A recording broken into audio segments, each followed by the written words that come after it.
rapidement. Je vais vous parler de la responsabilité des Africains dans le niveau d'art.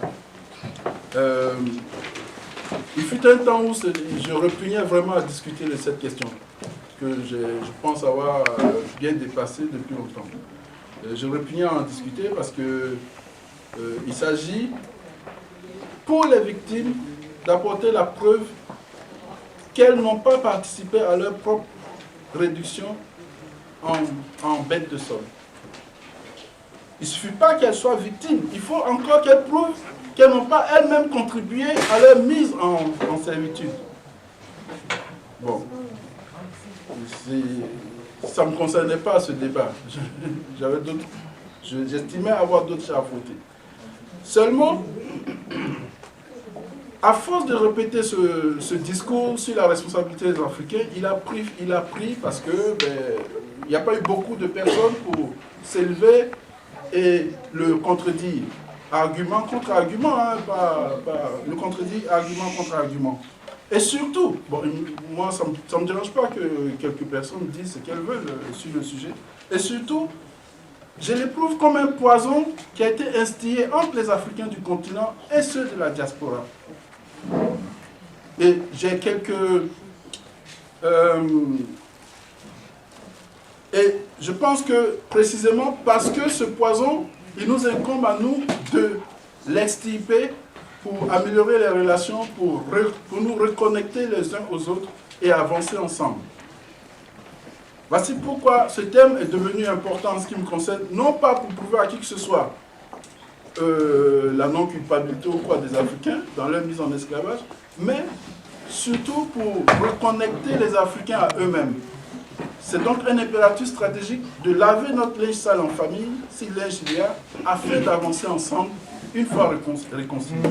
Donc, taire cette question, soit par mépris, soit par gêne, apparaît comme fuir ou bien la contourner, alors qu'elle subsiste comme un caillou, comme un obstacle sur le chemin de notre renaissance. Voici pourquoi j'ai décidé de l'aborder dans quelques publications et que je suis très heureux aujourd'hui de vous faire part de mes réflexions à ce sujet. Alors,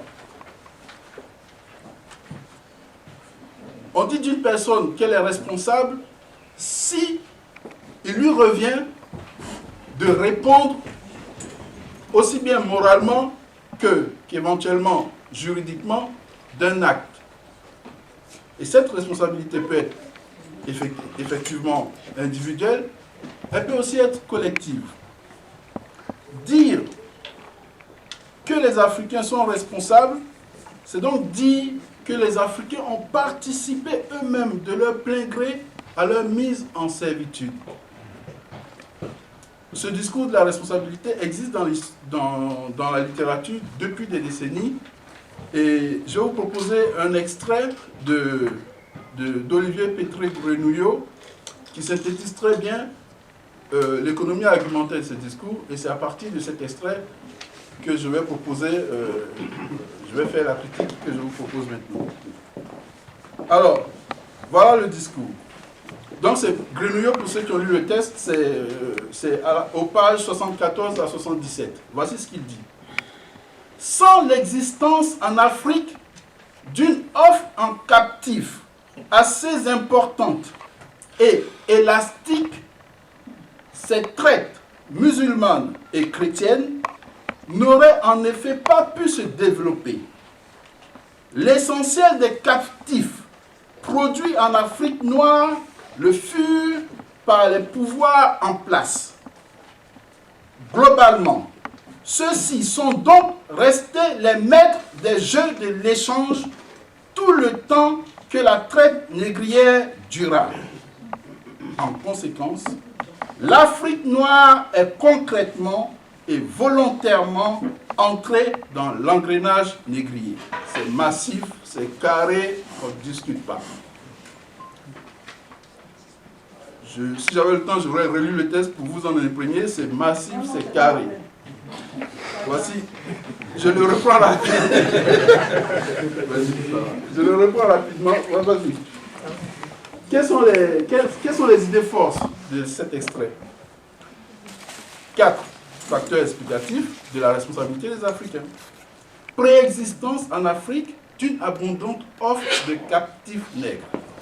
Donc, avant que les étrangers ne viennent, il y avait plein d'esclaves en Afrique, ils ne savaient même pas quoi en faire. Première proposition. Deuxième proposition, les pouvoirs locaux, les chefs, les rois, tout ce que vous voulez, sont les producteurs et les exportateurs de bois d'ébène. C'était l'une de leurs activités préférentielles pour se faire de la fortune.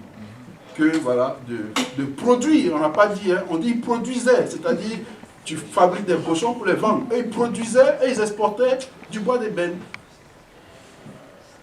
Troisième proposition, les rois nègres sont les maîtres des jeux de l'échange.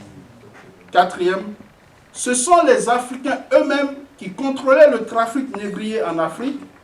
Et alors c'est cette dernière partie de la phrase qu'il faut retenir, pendant tout le temps que dura ce trafic. Donc, la suite de mon développement, c'est pour démontrer chacune de ces propositions. Notez qu'il me suffit d'en récuser une seule pour que toute l'économie argumentaire s'effondre. Mais je vais faire l'effort de vous démonter les 4. Comme ça, ce sera réglé, j'espère, une bonne fois. Voilà. Donc, premier facteur explicatif, esclavage antéyoboda. C'est ce que ça veut dire, préexistence en Afrique de l'esclavage. Avant que les étrangers n'arrivent, il y avait plein de troupeaux d'esclaves en Afrique. On ne savait pas quoi en faire. Commençons par dire ce que c'est que l'esclavage. C'est un système social reposant sur l'exploitation d'esclaves. Donc, pour comprendre ce que c'est que l'esclavage, il faut encore savoir ce que c'est qu'un esclave. C'est un être humain, propriété légale d'un autre être humain.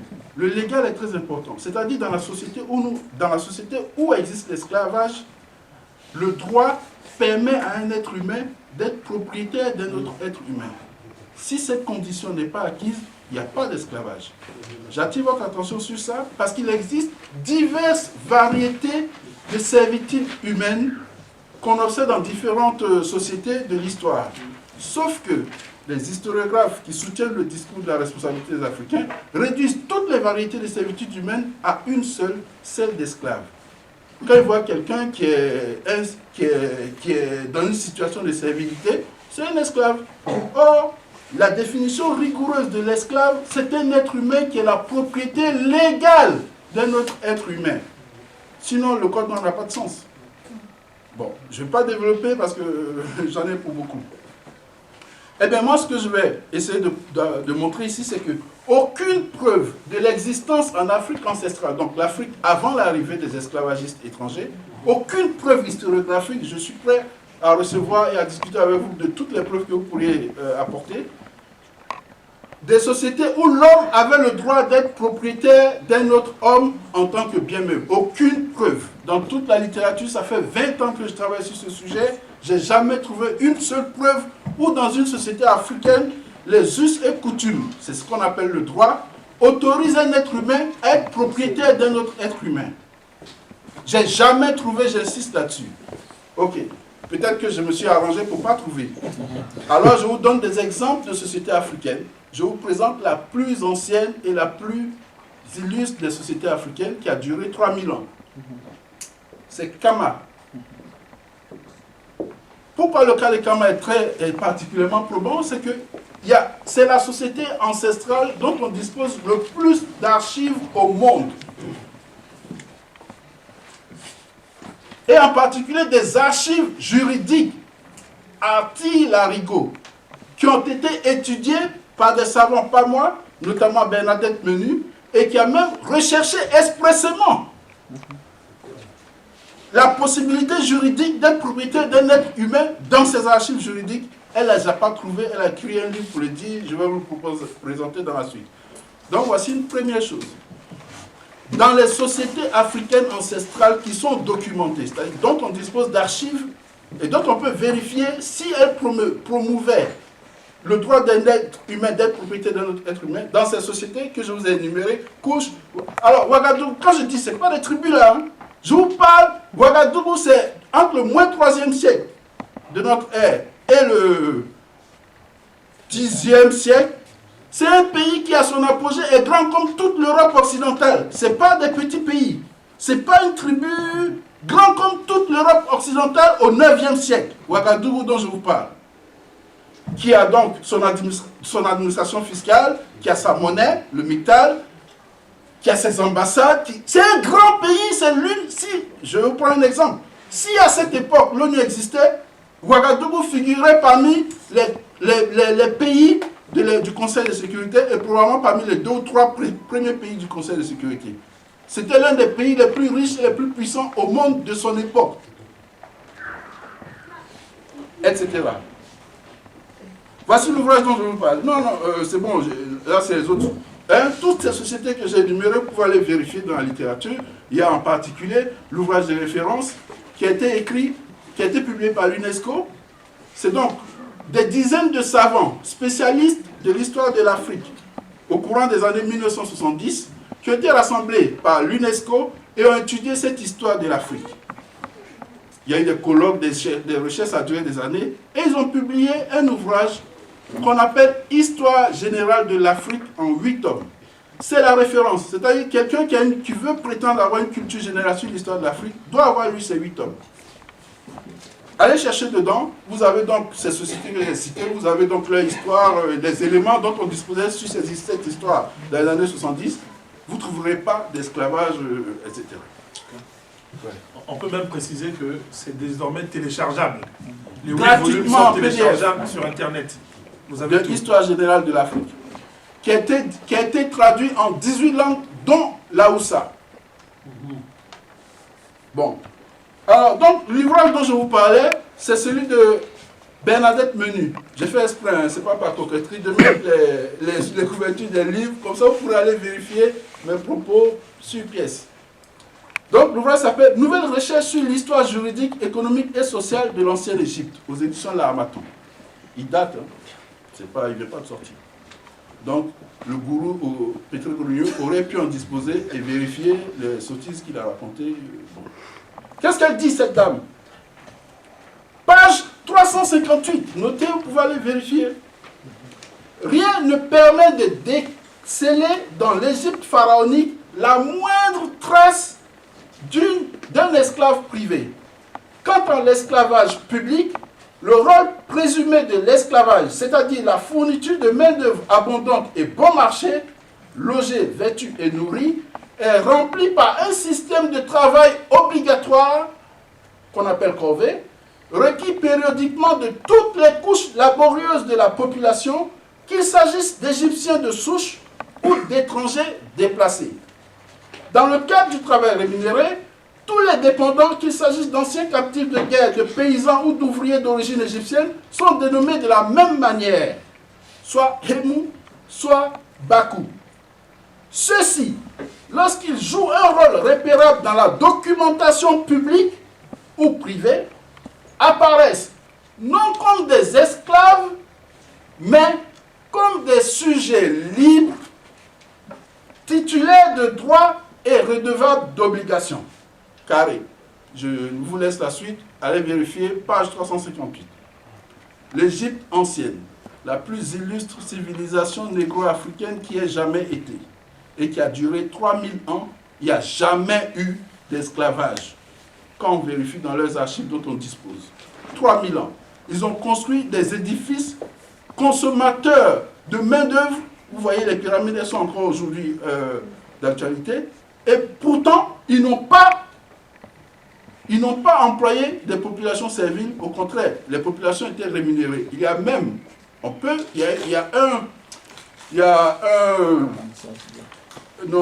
papyrus, voilà, qui établit la première grève documentée, grève d'ouvriers sur les chantiers. Dans une société esclavagiste. Dans une société réputée esclavagiste par les greniers et consorts. La première grève, ils disent, bon, ils étaient rémunérés en nature, mais ils étaient rémunérés. Ils disent, bon, ça ne suffit pas, là, un sachet de 1000, non. Farid, tu descends, tu nous donnes 2 sachets parce que nos enfants grandissent. Grève! On a augmenté, on a acquis, hein? C'est pas les Hollande, là, 300 de grandes ranges de délocalisation. Bon. Deuxième proposition qu'on avait vue, c'est les rois nègres qui sont les producteurs de bois d'ébène. Alors, je voudrais ouvrir une parenthèse rapidement. Ce que je fais là, c'est très scolaire. Et c'est très facile. C'est-à-dire, quelqu'un vous entraîne sur son terrain. Il propose une économie argumentée et vous cassez la tête pour essayer de démonter les principaux dispositifs de son économie. Tant que vous êtes sur son terrain, vous perdez votre temps. Ça, c'est le premier pas. Le plus important, c'est de proposer votre propre discours contre le sien. De ne plus jouer sur son terrain, mais de produire votre propre épistémologie du problème. Bon, je ne rentre pas dedans. Mais ici, je n'ai pas beaucoup de temps. Je vais rester donc sur ce qui est très scolaire, démonter ces arguments un à un. Mais je vous en prie, allez plus avant. N'en restez pas là. Allez plus avant dans la connaissance. Comme dirait chez Anta Diop, armez-vous de science jusqu'aux dents. D'autant que la plupart des documents aujourd'hui nous sont particulièrement accessibles. Je vais vous parler, dans la suite de mon propos, de cet ouvrage. C'est l'une des grosses références de la littérature, de l'histoire africaine, de Willem Bosman, téléchargeable sur Galicia. Donc ça va coûter 10 € pour faire la revue, et je vais vous montrer tout de suite un truc qu'il y a dedans, tout à l'heure. Alors donc, on dit que c'est le roi Né qui était le producteur, et on ajoute tout le temps que dura la traite. Voilà un. C'est pas moi qui ai écrit le livre. Alors celui-ci, au moment où j'écrivais mon premier ouvrage au début des années 2000, il était introuvable. Quand on le trouvait sur la toile, il valait une fortune. Là maintenant, il a été réédité en France par les éditions Chardin, il vaut, je crois, une trentaine d'euros. Comment moi j'ai eu le mien, mon exemplaire, que j'avais, bon ça je l'ai racheté, mais je l'avais sous cette forme, mon exemplaire, c'est à l'université chez Anta Diop de Dakar qui avait un exemplaire, et j'ai demandé à quelqu'un d'en faire une photocopie pour moi au début des années 2000. Aujourd'hui, cet ouvrage est disponible, vous n'êtes pas obligé de faire tout ça d'histoire, il est disponible aux éditions Chardin pour une trentaine d'euros, il est importantissime. Importantissime. C'est pas pour faire le malin que je présente ces ouvrages, parce que là, ce sont des gens qui parlent, qui étaient vivants à l'époque où ça se passait et qui vous décrivent comment ça s'est passé. Donc, à vous de lire et de vous faire votre opinion sur des sources directes et non pas de vous asservir aux interprétations de tel ou tel charlatan. C'est très important. C'est très très important. Donc, voici ce qu'il dit Gomes Yael de Zurara. Je ne vais pas faire de notice biographique à chaque fois, sinon je ne vais pas m'en sortir. Mais alors, rapidement, lui, c'est l'un des employés du fils du roi du Portugal, celui qui a financé les expéditions transatlantiques au début du XVe siècle. Donc, lui, c'est l'un de ses plus proches collaborateurs et qui raconte dans ce livre comment ces expéditions se sont passées. Il décrit même les premiers captifs africains, dans quelles conditions ils ont été attrapés. Il décrit même la première vente en 1444 à Lagos des captifs africains 235. Il décrit, c'est des chapitres. C'est dedans. Donc on n'a pas besoin de grémure, il y a juste à acheter ça pour savoir comment ça s'est passé. On va vous dire dedans, si ce sont les rois nègres qui, durant toute la période que durera le nana, ont produit et vont exporter. Il va vous dire. Qu'est-ce qu'il dit? Donc, Zurara, page 103-107. Il dit, en cette année 1441, l'infante, c'est-à-dire Dom Henrique, je viens de vous dire, infant, c'est-à-dire le fils du roi, le roi, je crois que c'est Joao Ier à l'époque, et lui, c'est l'un des fils de ce roi, Joao Ier. Donc, c'est pas un kidam, c'est pas n'importe qui, c'est le fils du roi du Portugal, qui finance lui-même. Et ce fils du roi du Portugal, sa mère est une britannique, c'est Philippa de Lancastre.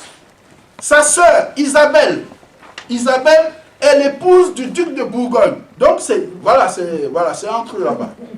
Quand on parle de la responsabilité des Africains, on n'invoque pas l'origine de la fortune de toutes les familles, les couronnes royales occidentales, qui est une origine sanguinaire, dont elle se répète encore aujourd'hui. Ça, on ne parle pas de ça. Mais je laisse ça à côté, puisqu'il n'a pas évoqué. Je laisse ça à côté, c'est cadeau. Donc, qu'est-ce qu'il dit? Il a armé, etc. Fit armer un navire de petit tonnage dont il remit le commandement à un certain Antal Gonçalves, son garde-robe, qui n'était encore qu'un tout jeune homme. Il découvrit des traces d'hommes et de jeunes gens, dont le nombre, à ce qu'il leur parut, pouvait s'élever à 40 ou 50. Et revenant vers la mer, il ne cheminait pas longtemps sans voir un homme nu qui suivait un chameau et tenait 2 aguets, c'est des saguets, ils disent aguets, à la main. Les nôtres se mirent à le poursuivre. On dirait un roman. Afonso Gutiérrez le blessa d'un coup de lance. Et l'homme, effrayé par ses blessures, jeta ses armes comme pour s'avouer vaincu. Et les nôtres s'emparaient de lui, non sans un très grand plaisir. Ça se passe sur les côtes de l'actuelle Mauritanie, en 1441. Il est où le roi nègre, producteur de captifs? On a dit tout le temps qu'il dura. Hein? Là, c'est le premier captif fait par les Occidentaux sur les côtes atlantiques. Ce n'est pas moi qui ai dit, hein? C'est écrit par eux-mêmes, l'un des leurs. Alors, il écrit l'ouvrage en 1453, les événements se déroulent en 1441. Il n'a pas pu oublier, il n'a pas écrit juste pour m'arranger. Hein? Bon, on verra dans la suite, il y a des chapitres beaucoup plus éloquents. Donc, je vous ai énuméré ces chapitres. Chapitre 17 de cet ouvrage, chapitre 17. Comment nous, nos Tristan, s'enfuit à l'île d'Adéguété et des morts qu'il captura. Relevez le thème captura. Hein. Il n'a pas dit qu'il a acheté à un Africain qui vendait des morts. Alors les morts, ce sont plutôt les populations arabo-négro-berbères. Hein. C'est un mélange entre des berbères et des Africains. Les premiers à avoir été capturés sont d'abord les gens des Canaries, qu'on appelle les Blanches, et ensuite les arabo-berbères, parce que voilà, ils prennent les populations au fur et à mesure qu'ils arrivent en Afrique, ce qu'ils trouvent. Chapitre 18, le chapitre d'après. Comment Lanzarote demanda à l'infante l'autorisation d'aller avec ses navires à la Guinée? Lanzarote, c'est celui qui, le premier, va organiser une battue, donc avec ses navires, une flotte, il va organiser une battue. Ils vont rasier jusqu'à 235 Africains qui vont vendre à Lagos. C'est la première vente de nègres à Lagos, au Portugal. Il n'y a toujours pas d'Africains dans cette histoire. Ils arrivent la nuit, ils repèrent des hameaux, ils attaquent les gens la nuit et ils les déportent, ils les mettent dans les bateaux, ils vont les vendre. Il n'y a pas d'Africains dans cette histoire qui leur a proposé à vendre quoi que ce soit. Ce n'est pas moi qui le dis. Chapitre 20. Comment ils s'enfuient à l'île de Tiger et où donne les lieux? Et des morts qu'ils y capturèrent. Encore toujours capturés, n'ont racheté personne à personne. Chapitre 22. Du discours que tinrent Gilles et Ernest et comment ils fuient à Tider et des morts qu'ils capturèrent.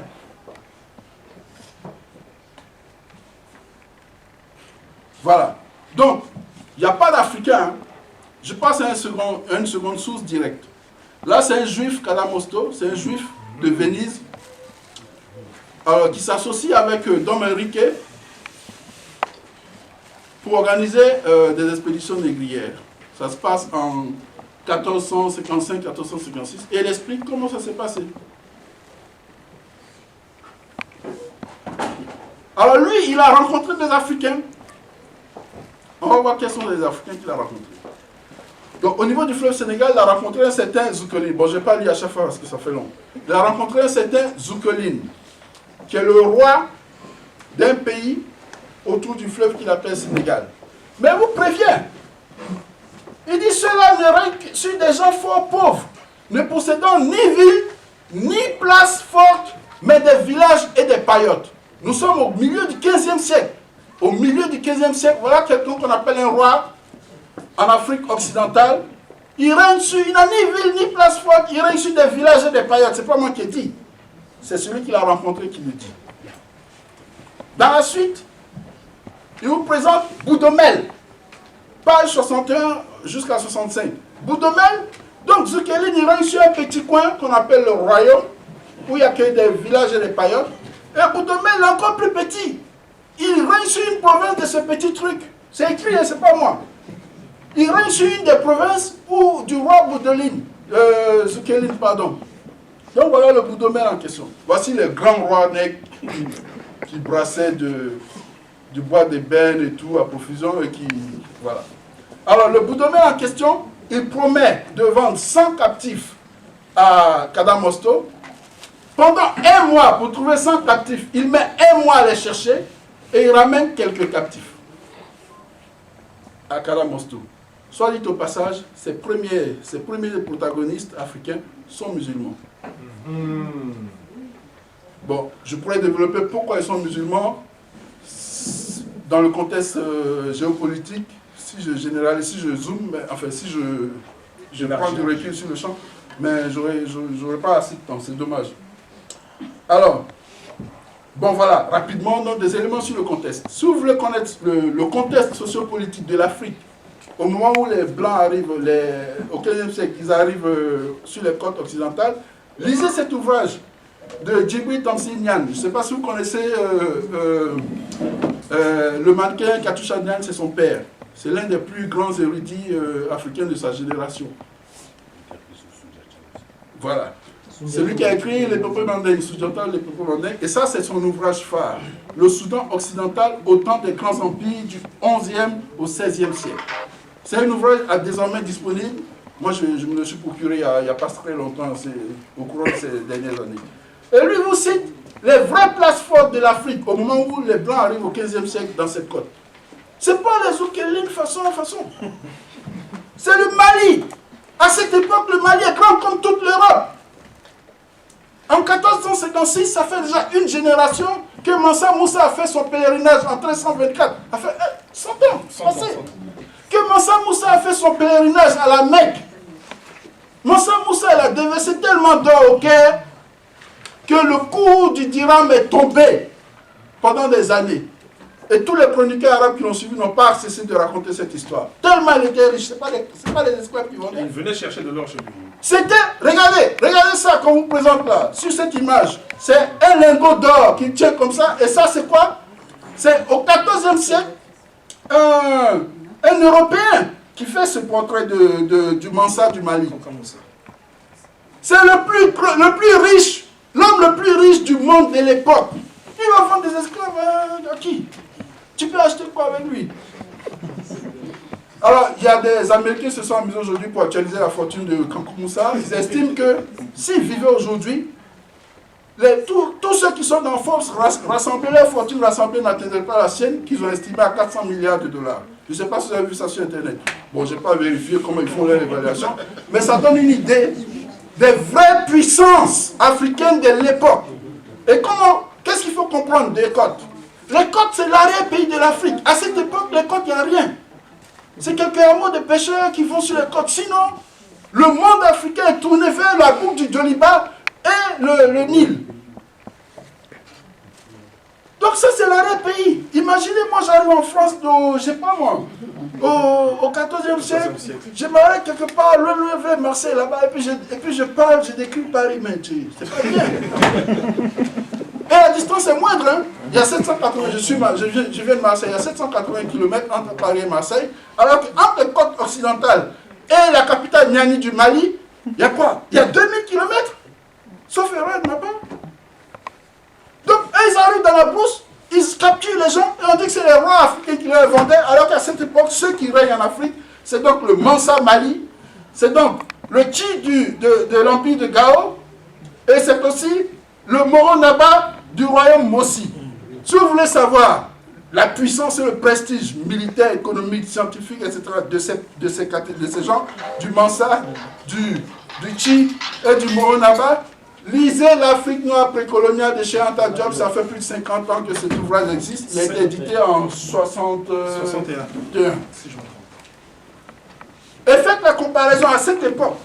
L'Afrique noire, anté-Yovota, l'Afrique ancestrale, faites la comparaison avec l'Europe. Vous allez voir qu'est-ce qu'ils peuvent vendre à ces Africains-là. Ils sont les plus riches au monde et les plus puissants. Mansa Suleiman, qui règne aux alentours de 1453, il peut lever, il a une armée, il ne lève pas une armée, il entretient une armée de 100 000 personnes, de 100 000 soldats, dont 10 000 archers, non, dont 10 000 cavaliers. Et il achète ses chevaux. C'est pas moi qui dis, hein. C'est Ibn Battuta, un voyageur arabe qui a visité donc le pays à cette époque et qui a écrit Voyage au Soudan, donc que vous pouvez vous procurer. C'est lui qui explique, c'est pas moi. Est-ce que ce sont ces gens-là qui nous dirigeaient, nous? Ben, dans tout le monde, il y a toujours des grandes puissances, et puis il y a des poussières, des tribus, etc. Est-ce que ce sont ces grands-là qui répondent vraiment de l'Afrique? On dit responsabilité. Est-ce que ce sont eux qui ont vendu? Est-ce qu'eux, ils ont signé un quelconque contrat avec qui que ce soit pour vendre les leurs? Non. On passe. Alors, à la page 40-41, on va voir maintenant quels sont les premiers véritable protagoniste. À la page 40-41 de Voyage en Afrique noire de Kadamosto, il nous parle donc d'un toponyme d'une localité qu'on appelle Wadan. Donc, cette ville n'est pas fortifiée, c'est un refuge pour les Arabes. Et une étape sur la route des caravanes qui viennent de Tombouctou ou d'autres villes du pays des Noirs, lorsqu'ils veulent se rendre dans notre barbarie inférieure. L'or et les esclaves sont ramenés à la dite escale de Wadan, où les caravanes se séparent à nouveau et prennent des routes différentes. Les unes vont aux montagnes de Baka, c'est en Cyrénaïque, c'est en Libye actuelle, et de là en Sicile, d'autres à Tunis, et sur toute la côte de Barbarie, d'autres encore atteignent Agen. On a deux toponymes. On a Wadan, et à la fin de l'extrait, on a Agen. Vous verrez ce que c'est Agen. Le prince Dom Henrique, donc celui qui a financé le financier des premières expéditions atlantiques, infant du Portugal, a conclu, ça c'est page 41-42, a conclu avec cette ville d'Agen. Donc on a vu, il y a un schéma qui va suivre, on a vu que Wadan est une sorte de hub, d'où vient tout ce qui sort de l'Afrique noire, et de là c'est dispatché vers différentes destinations, Tunis, etc., et Agen. Dom Henrique signe un contrat avec les gens d'Agen, qui est aussi une ville arabe. Wadan, ville arabe, Agen, ville arabe, qui est une île. Agen est une île. Et qu'est-ce qu'il fait? Donc, il signe un accord pour 10 années, page 41-42 de ce petit ouvrage. C'est rien, on peut le lire en un trajet de métro. Mais c'est une source directe. C'est lui, il est allé sur place, il vous dit ce qu'il a vu. Et il n'a pas vu de noirs qui lui vendaient des trucs. Bon. En vertu duquel, donc un accord de dessus 10 années, en vertu duquel personne ne pourra entrer dans le golfe pour commercer avec les Arabes, à l'exception des Portugais, lesquels ont fait bâtir des maisons sur la dite île où sont installés leurs facteurs. Un facteur, c'est le représentant d'une maison de commerce. Donc moi je suis à Paris, j'ai besoin de quelqu'un qui me représente à Marseille pour mes business, ça s'appelle un facteur. Aujourd'hui, c'est des sociétés anonymes qui ont donc des filiales. Le facteur, c'est l'ancêtre de la filiale, on va dire. Ainsi, ce seigneur Dom Henrique fait-il présentement construire un château sur cette île de manière à assurer et établir à perpétuité ce trafic. C'est la raison pour laquelle vont et viennent des caravelles du Portugal à cette île d'Agen toute l'année. Cette ville d'Agen fournit chaque année au Portugal 800 à 1000 esclaves. Donc, on vient de vous dire, la première localité, ce n'est pas un royaume africain, c'est la ville, l'île d'Agen, qui est le premier port pour les Portugais de déportation de captifs nègres en raison de 800 à 1000 par an. Ce n'est pas des Africains, c'est une ville arabe. Ce n'est pas moi qui ai dit, c'est lui qui a dit c'est une ville arabe. Wadan, le grand hub, ville arabe. Agen, l'une des destinations des produits obtenus à Wadan, est aussi une ville arabe. Et c'est avec cette ville arabe que Dom Henrique passe un accord de 10 ans. Et c'est même là où sera construit le tout premier fort des Européens en Afrique. C'est donc pas un roi ou bien un royaume africain où ils sont allés s'installer pour ramasser. Moi, je suis un commerçant. Lui, il est le plus gros fournisseur de bois d'ébène. Et je vais le laisser pour aller trouver même pas Wadan, qui est encore un hub. Mais aller trouver Agen qui prend des trucs qui viennent de Wadan. Non, je vais directement le voir et puis je deal avec lui, j'aurai au meilleur prix.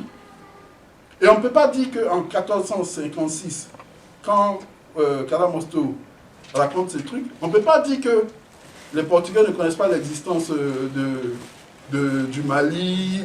Je viens de vous montrer, ils ont fait même un dessin où ils montrent que le roi est le plus riche. Donc ils auraient pu. Et même, il y a des preuves qu'ils ont envoyé des ambassades, plusieurs ambassades à cette période déjà, plusieurs ambassades chez les Mansa Mali.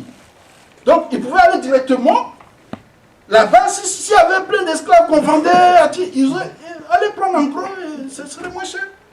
Non, la première localité où ils ont installé leur fort, où ils ont commencé à dealer du nègre, c'est une île arabe, île d'Arguin.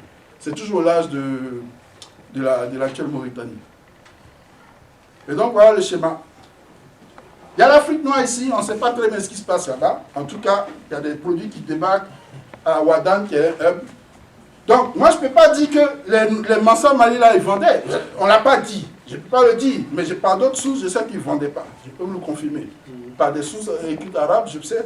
Je n'ai pas ramené mon recueil des sources arabes de Joseph Marie Diok. Voilà, il y a une soixantaine d'auteurs arabes qui ont parlé de l'Afrique depuis le 8e siècle jusqu'au 16e. Il n'y a pas de Mansa Mandé qui vendent, il n'y a pas dedans. Vous pouvez vérifier. Donc voilà Ouadane. Et de Ouadane, ça se dispatche un peu partout, en Libye, en Sicile, à Tunis. Et une partie à l'île d'Aguin. Et c'est avec l'île d'Aguin que le fils du roi du Portugal de l'époque passe un deal pour obtenir des captifs nègres. C'est clair.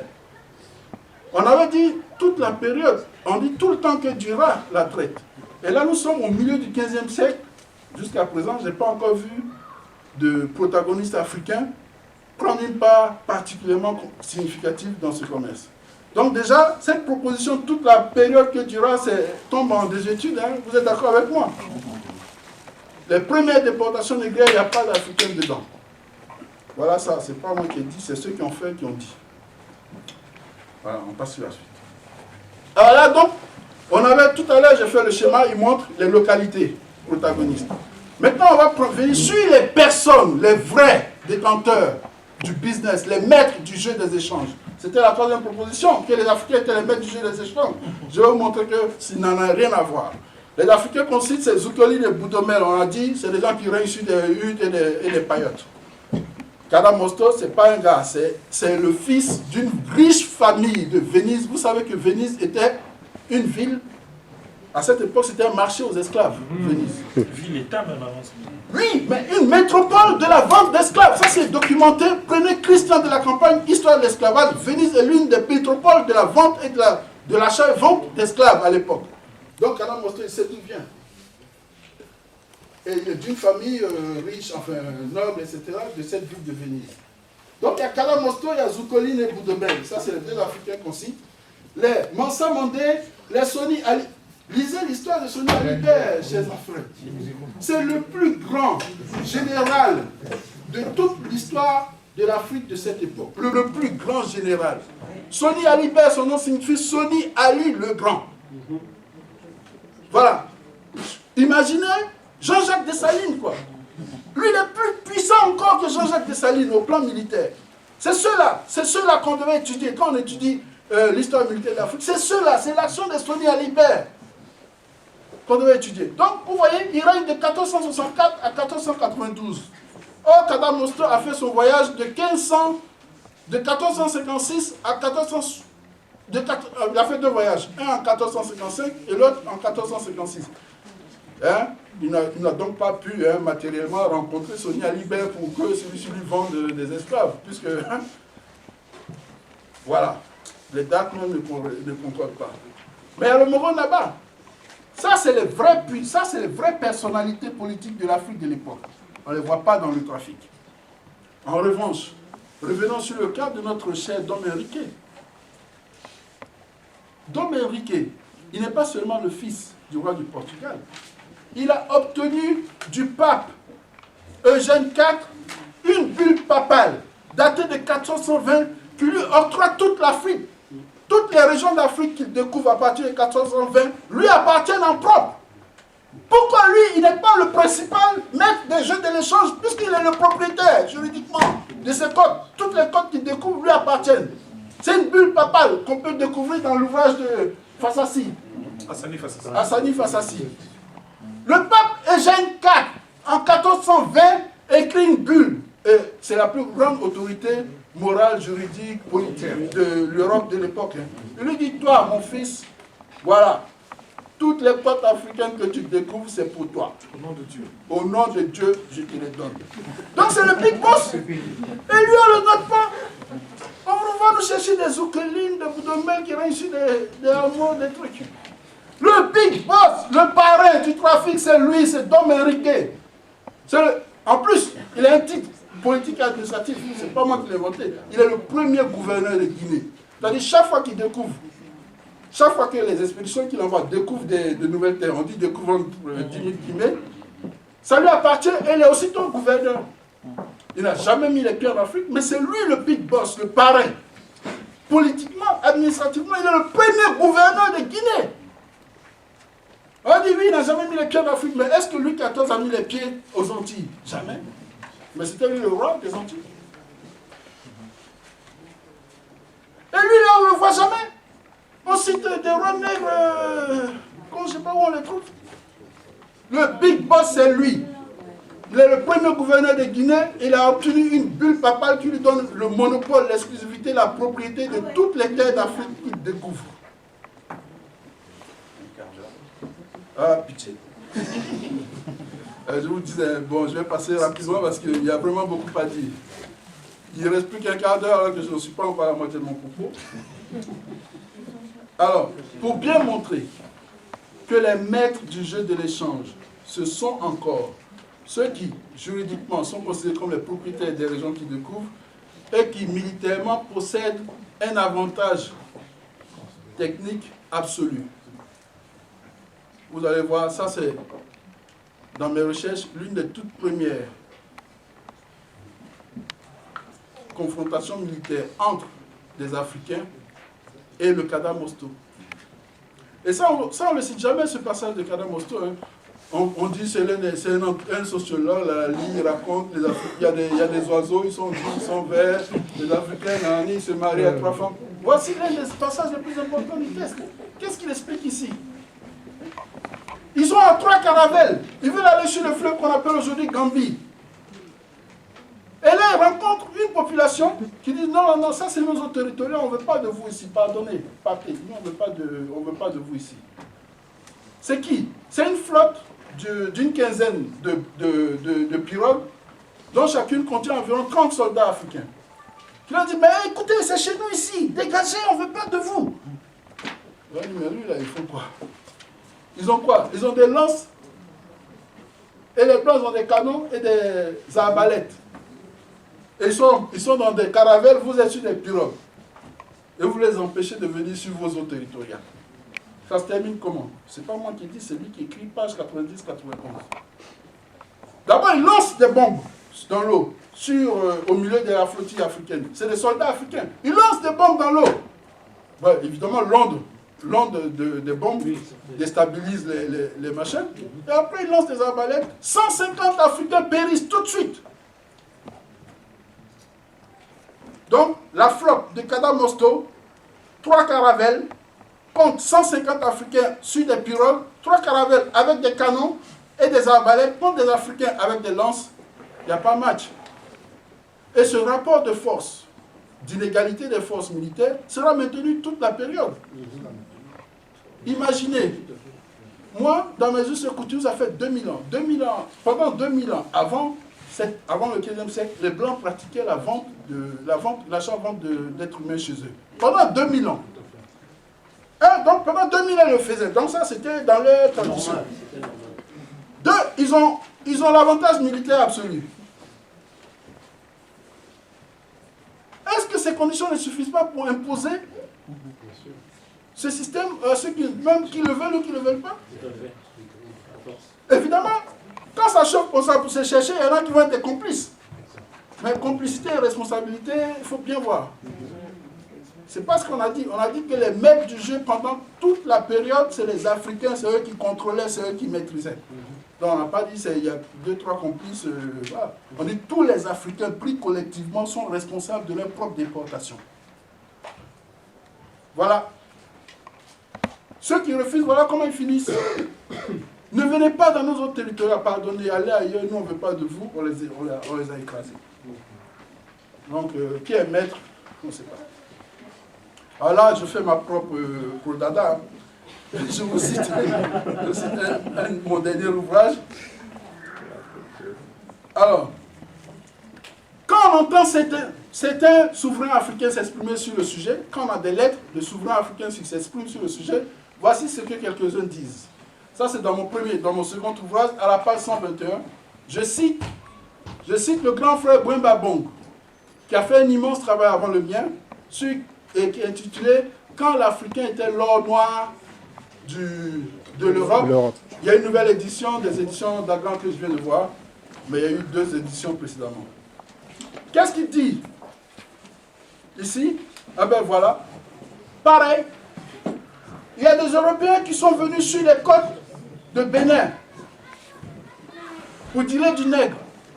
Le roi du Bénin a confisqué leur caravelle. Il a confisqué leur caravelle. Il dit, je ne veux pas de ça chez moi ici. Donc on n'a pas dit, ah, bonne arrivée, merci, venez, j'ai plein de bois de bain à vous fouguer. Il a confisqué leur caravelle. Ce n'est pas moi qui le dis. C'est Francisco de Goes de Saint-Jorge, le 19 août 1513, qui fait un rapport à son roi. Vous dites, ah, c'est chaud ici, hein, chez les Béninois, là. Ils ne veulent pas nous vendre leurs frères. C'est compliqué, le roi a bloqué notre caravelle, il l'a confisqué. C'est lui qui l'a écrit. Et c'est Bouemba Bong qui a rapporté le test. Mais l'original du test, c'est Joseph Balom Wen Mevouda, un historiographe gabonais, qui a écrit un ouvrage où il est allé dans les archives du Portugal pour étudier ses correspondances entre les souverains du bassin Congo et les souverains du Portugal. Et il y a un article très intéressant sur le sujet. Donc là, on a vu le bas, il a refusé. Il a même confisqué les caravelles. Ça se passe en 1513, au 16e siècle. Là, maintenant, on va voir la lettre, la fameuse lettre de Mwene Venga Nzinga. Alors, ça c'est le Congo. Le Congo Dinanza, à l'époque où il écrit cette lettre, c'est l'un des plus puissants, l'un des plus riches pays d'Afrique, dont la superficie fait 2 500 000 km² environ, estimé par Raphaël Batsikamana, qui a écrit un ouvrage sur le Congo de l'époque. Donc, le roi Congo, donc le Mwene Congo, écrit une lettre qui est disponible, qui a été trouvée dans les archives, je vous ai dit, je vous donne les sources. Il écrit cette lettre, elle est datée du 6 juillet 1526. Il envoie à son frère, il appelait son frère Dom João III, roi du Portugal. Qu'est-ce qu'il dit dans cette lettre? Chaque jour, les marchands enlèvent nos sujets, enfants de ce pays, fils de nos nobles et vassaux, même des gens de notre parenté. Cette corruption et cette dépravation sont si répandues que notre terre en est dépeuplée.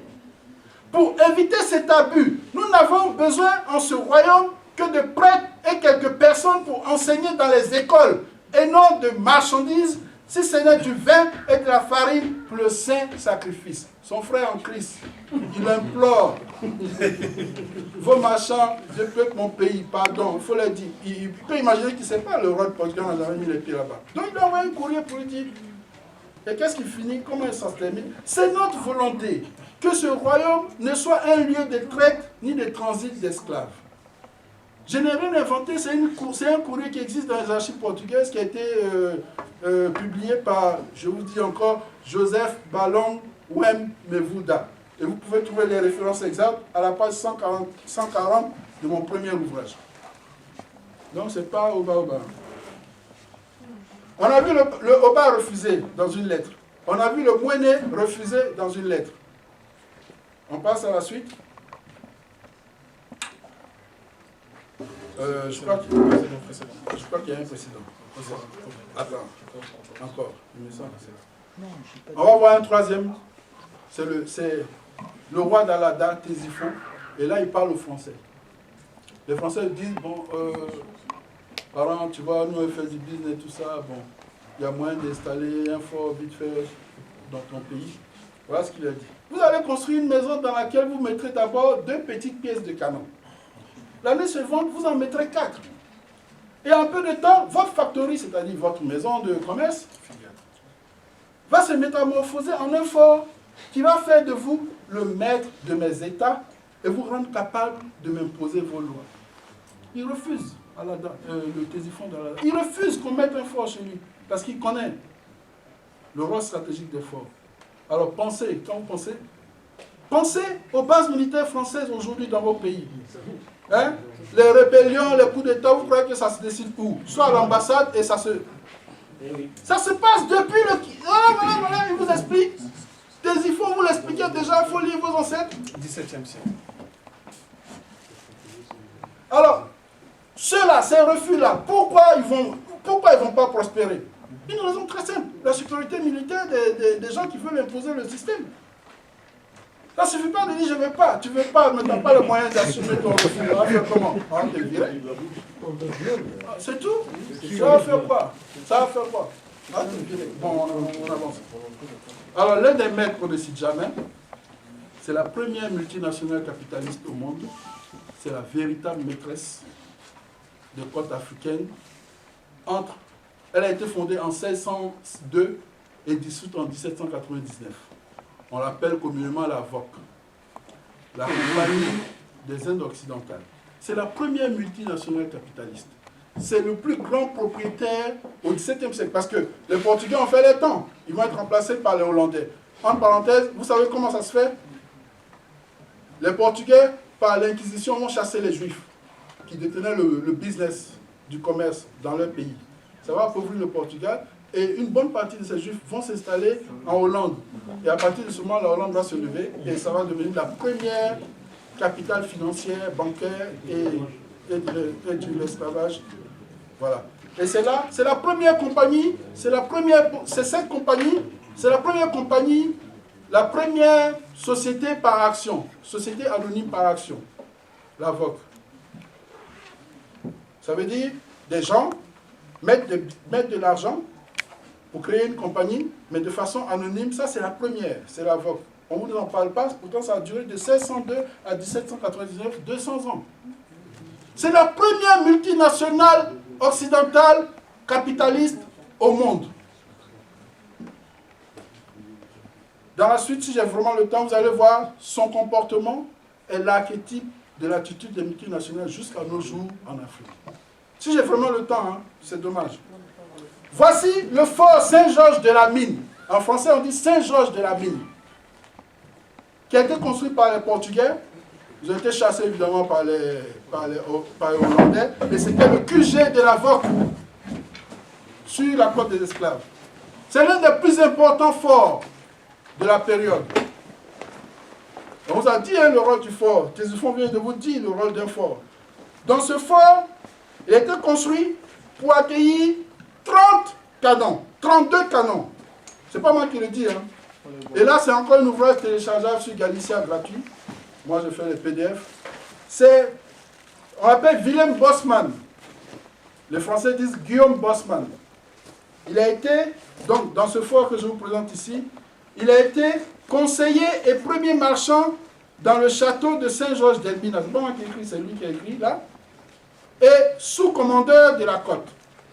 Donc, non seulement c'était un haut cadre de la VOC sur les côtes. Il a vécu 13 ans sur les côtes en Afrique. Et son récit est l'une des références pour connaître la situation sociopolitique de ces côtes dans la période qu'il décrit. Sauf que dans ce récit, il y a un passage particulièrement intéressant qu'on ne cite pas et que je vous aurais cité si j'ai jamais le temps. Vous allez voir, vous allez comprendre ce qui s'est passé. Dis-moi si je n'ai pas le temps, je vais zapper, je vais prendre le récit. Essayons d'avancer, il y a encore les 10 bonnes petites minutes. D'accord, donc voilà. Le vrai maître, je le répète, de 1602, on va dire, bon, le temps qu'une génération 2 qui rentre en puissance, c'est en 1637 qu'ils occupent ce fort. Donc déjà, ils rentrent en puissance, puisqu'ils évincent la puissance précédente qui est le Portugal. Et ils occupent la place stratégique, la place forte stratégique. Donc à partir de 1637, 1640, la VOC est le maître des jeux de l'échange. Elle possède, attention, là on est sur la côte de l'or, mais depuis l'Afrique du Sud jusqu'au Mozambique, elle possède les côtes. Elle fait le commerce de la Malaguette, etc. avec l'Asie. C'est la plus grande multinationale, le plus grand armateur de la période, le plus grand employeur, genre Total Fina aujourd'hui, quoi, de la période, la plus grande capitalisation boursière, pour parler d'un langage contemporain. C'est la VOC. Et bien entendu, toutes les couronnes royales, y compris la couronne hollandaise, avaient des parts. C'est pour ça que c'est une société anonyme. Hein. C'est pourquoi on ne sache pas quels sont ses véritables propriétaires.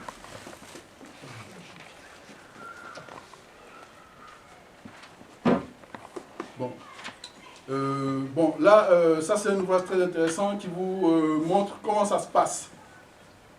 Donc, je cite en rouge, les Fétou, c'est donc une population africaine de la côte, qu'administre la VOC, n'accepte pas la volonté de monopole des Portugais et accueille les interlopes hollandais, anglais ou français. En 1577, ils montent une coalition avec les Eguafo et les Akans, mais ils sont battus. Les Portugais brûlent leur ville, mais subissent des pertes lourdes d'embuscades dans la brousse. Vous avez vu? Les maîtres des jeux de l'échange, c'est les Africains, mais chaque fois qu'ils se rebiffent, on brûle leur ville. On finit avec ça. Ils sont maîtres en quoi? Ils ne peuvent pas être maîtres tant qu'ils n'ont pas le pouvoir militaire pour assumer leur souveraineté. Jean-Pierre Place. C'est encore ça, c'est un négrier français qui a été envoyé par les businessmen de Nantes, je crois, pour aller faire en 1726-62, pour aller faire du business négrier. Et donc, il fait un récit, il raconte, c'est son arrière-petit-fils qui récupère des archives de la famille et il les publie sous la direction, bien entendu, de notre gourou, Olivier Pétain-Gourou. Et là, il vous décrit, lui, comment vit le gouverneur. Pour vous montrer que le vrai parrain sur les côtes, ce n'est pas des Africains, c'est le gouverneur. Regardez son train de vie, le gouverneur. Est-ce que les Zoukélines, ils vivaient comme ça? Je n'ai pas le temps, sinon je vais vous citer. Hein? Les domestiques sont décorés par des grandes chaînes en or, en bandoulière. Dans le fort que je viens de vous montrer, le gouverneur, le patron de ce fort, voilà comment il vit. C'est pas lui le roi du pays, les gars, les chers frères et sœurs. C'est lui le roi. Pourquoi on va nous chercher des Zoukélines, regardez-le comment il vit là. À cette époque, sur les côtes, quel est le souverain africain qui peut vivre comme ça? On passe, s'il te plaît.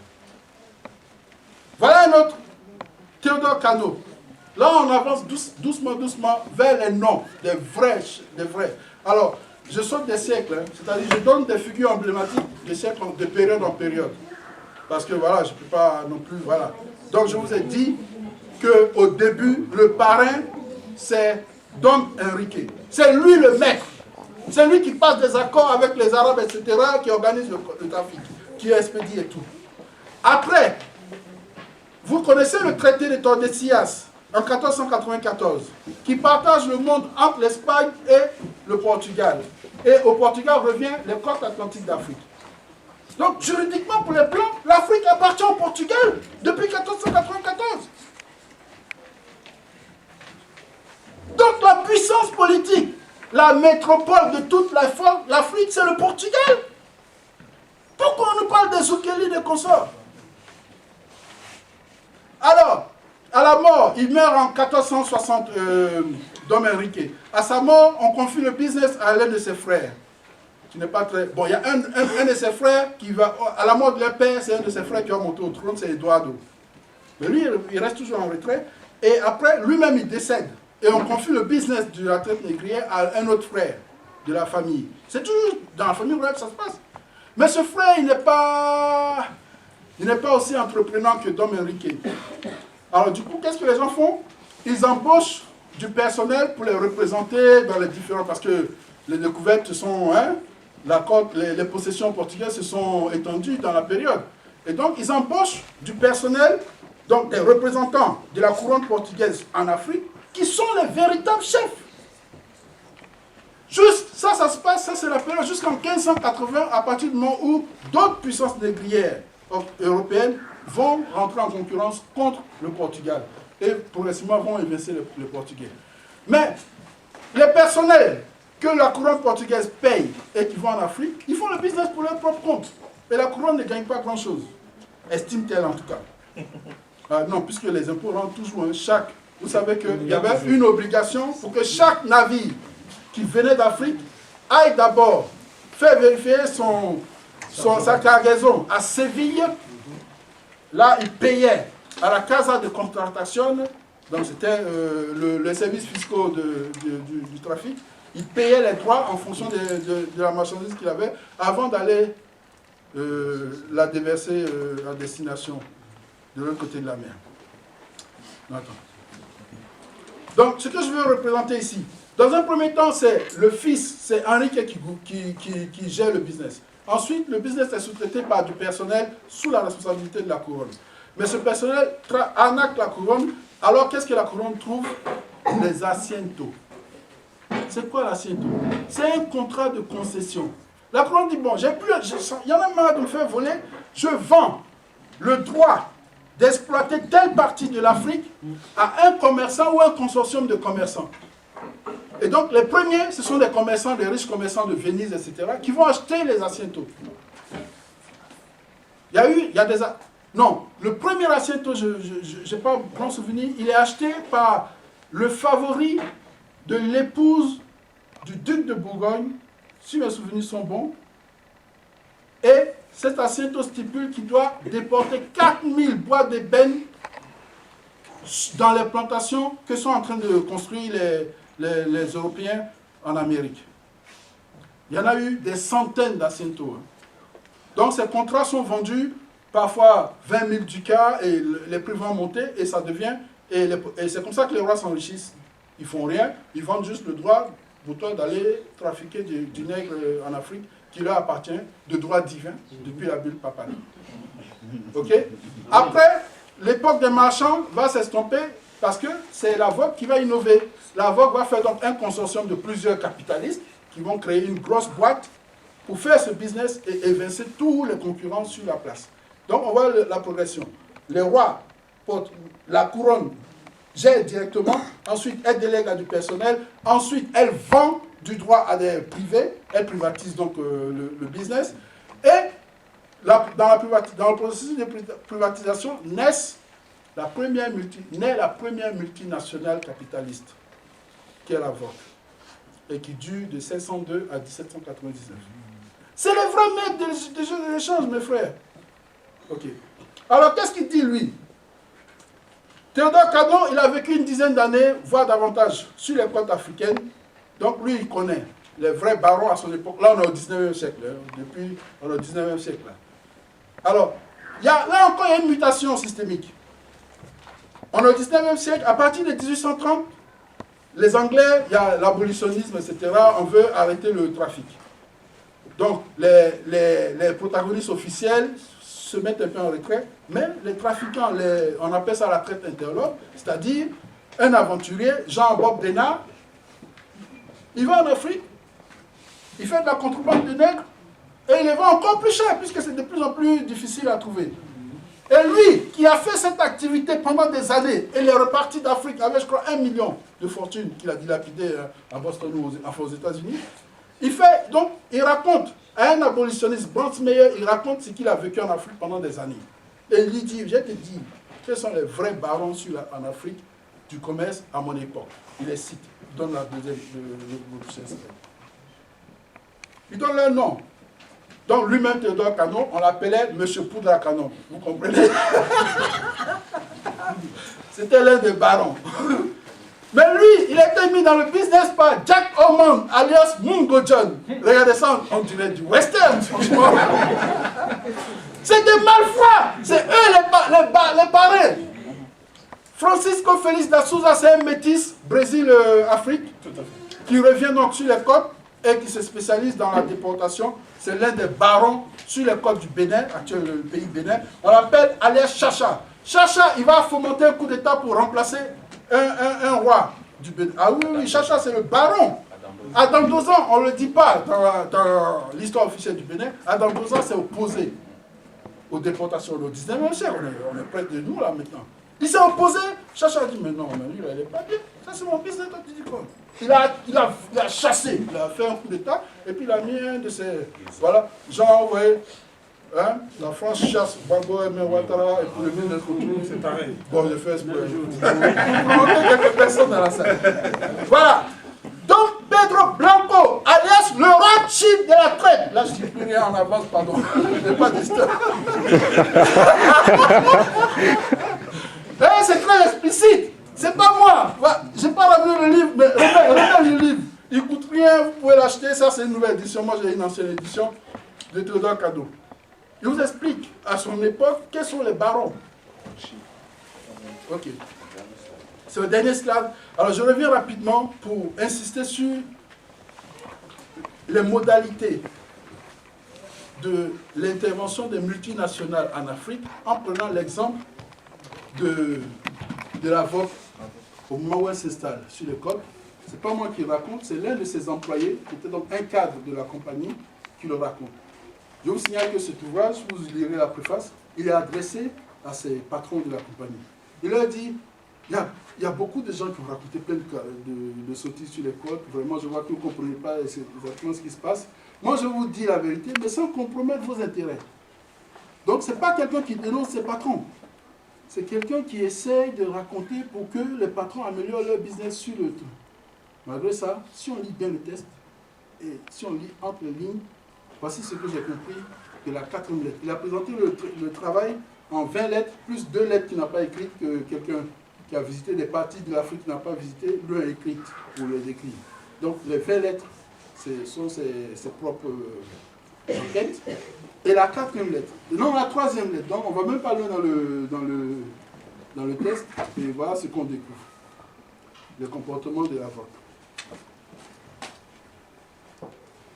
Donc, il appelle Royaume de Comani. C'est une localité située sur le littoral atlantique, entre une rivière dite Chama et la ville de la Mine. On vient de voir le fort Saint-Georges de la Mine. Donc, entre une rivière et Saint-Georges de la Mine, il y a un pays que lui il appelait le Royaume de Comani. Et ce royaume, selon les mesures qu'il en donne, doit faire 464 km². Au XVIIIe siècle, un royaume africain de 464 km², c'est-à-dire 3 fois plus petit que la Martinique. À mon avis, c'est une tribu ou bien un truc. Bon, 3 fois plus petit que la Martinique. À une époque où il y a les grandes sociétés font 1 million de km² en Afrique. C'est le pays, l'Afrique est le continent au monde à avoir expérimenté le fédéralisme pendant le plus longtemps, dans des fédérations les plus stables politiquement, dans le temps et dans l'espace. Qu'est-ce qu'il dit? La VOC envoie en 1667, elle envoie un de ses employés, qui s'appelle M. Schwert. Il arrive donc dans un petit village, il massacre le roi, il le fait pendre. Ça c'est où ça? Ça c'est la page, à la page 36 du texte. Il fait pendre le roi et toutes les autorités locales. Parce qu'il a engagé des négociations pour installer un fort. Vous avez vu que Tifo, il avait refusé, non? Lui, il a engagé, les gens ont dit, oh, moi je parle pas avec vous, il les a finis. Donc ça c'est 1687. Et en 1689, il commence à construire le fort de Vredenburg. Donc voilà. Voilà comment ceux qui sont maîtres de, voilà comment on traite les maîtres du jeu, les maîtres du jeu des échanges. Les Africains disent non, on ne veut pas de fort, on les a finis. On a construit le fort de la VOC, et puis il n'y a rien. Mais les gens ne se sont pas découragés. Une nuit, et là, il y était, l'auteur, Guillaume Bosman, il y était à cette époque, c'est en 1693. Une nuit, ils attaquent le fort, les Africains. Manque de peau, il y a 20 canons sur le fort. On n'a même pas utilisé les 20, on a utilisé juste 10 canons. On les a finis. Ça, c'est en 1693. Et déjà, ils ont dit, bon, c'est pas grave. En 1694, la VOC fait quoi? Il y a une montagne à une demi-lieue derrière le fort. Donc une demi-lieue, il faut compter environ 4 km, une lieue. Donc une demi-lieue, environ 2 km de poussière. Il y a une montagne. Ils ont décidé d'extraire les minerais, d'épier les ressources naturelles de l'Afrique. Ça vous dit rien, ça? D'extraire les ressources de cette montagne. Ils envoient donc, ils font venir des mineurs européens dans cette région. La population dirait, mais ça ne va pas là-haut. Vous nous avez imposé un fort, ok, bon, on essaie de faire. Mais non, qu'est-ce qui se passe? On dit, oh, là, toi, tu ne comprends pas. Nous, on a acheté un privilège pour. On est propriétaire de. Tu veux quoi? Tu veux quoi? Donc, ils n'écoutent pas, ils envoient les mineurs commencer à piller. Et bien, les Africains font une embuscade et ils chicotent les mineurs, ils en retiennent quelques-uns prisonniers. Ah bon? Ah, c'est comme ça. Ok. D'abord, paye d'autres populations africaines alentour, ils donnent les montants, hein, 8 000 florins, 10 000 florins, paye d'autres populations, recrutent des mercenaires pour attaquer les autochtones qui ont agressé leurs ouvriers. Ok, d'accord. Ils se font donc agresser les autochtones et tout, ils rentrent dans les rangs. Ils vont voir, ils vont négocier avec les Anglais. Ils disent, venez vous aussi installer un fort. Alors pourquoi ils négocient avec les Anglais? Parce que l'inégalité militaire dont je vous parlais. Celui qui a pour soutien les Blancs a un fournisseur d'armes. Avec ça, à la longue, il peut imposer sa loi. Donc, eux, ils installent les Anglais dans un village, dans un autre village. Les Anglais installent un fort. Les Anglais sont très contents de faire la nique aux Hollandais. Comme par hasard, à partir du moment où ils installent les Anglais, 3 batailles vont s'en suivre que la VOC perdra à chaque fois. Elle va recruter des mercenaires, mais ils vont se faire taper à chaque fois. Pourquoi? Parce que les Anglais soutiennent en sous-main les autochtones, ils leur fournissent des armes et tout. 3 batailles successives, alors que les premières batailles avec 10 personnes, on les finissait. Là, c'est chaud. 3 fois, ils n'ont pas pu. La VOC n'a pas pu. La 4e fois, la VOC propose de négocier. Les Anglais disent, mais vous êtes malades, ça ne va pas là. Ils recrutent des mercenaires africains, vous les tapez, et les captifs de guerre, à votre avis, ils deviennent quoi? Ils sont recyclés sur le marché de bois de Belge.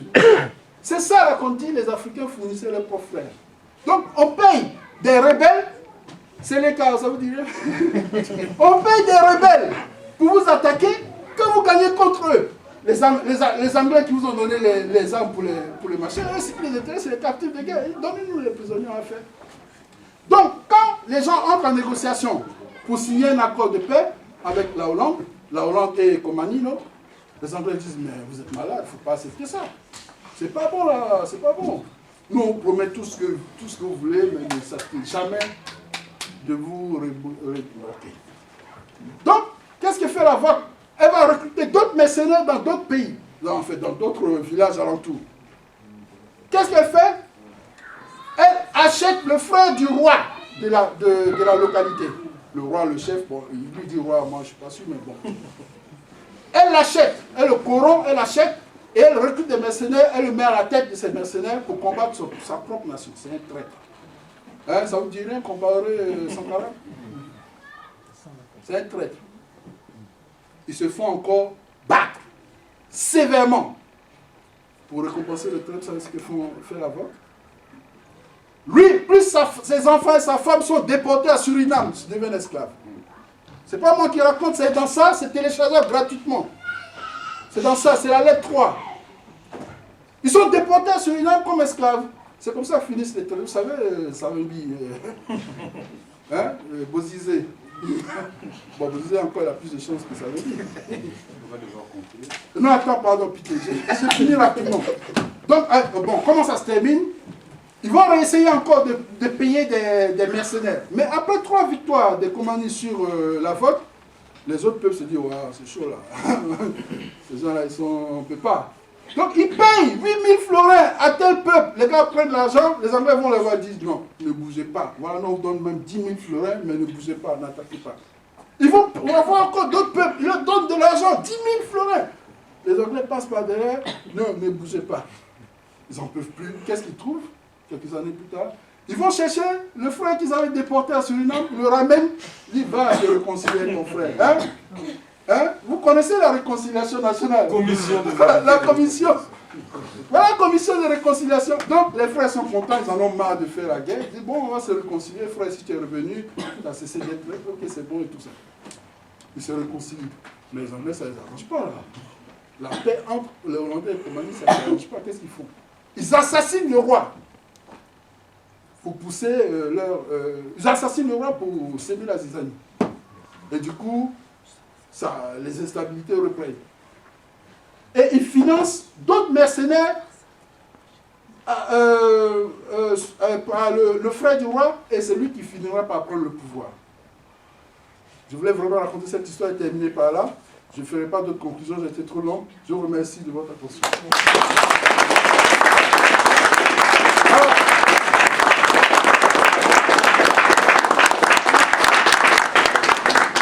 Les slides, je les garde pour moi, mais j'ai fait un texte de ce que je viens de vous raconter là, cette histoire de la VOC, et que j'ai intitulé « Guerre de la VOC contre le royaume de Kumani ».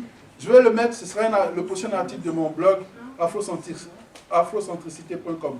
Donc c'est le prochain article que je vais mettre sur mon blog, parce que ça fait des mois que j'ai rien mis dessus. Donc vous pourrez voir le texte en entier, celui que je viens de raconter. Merci beaucoup.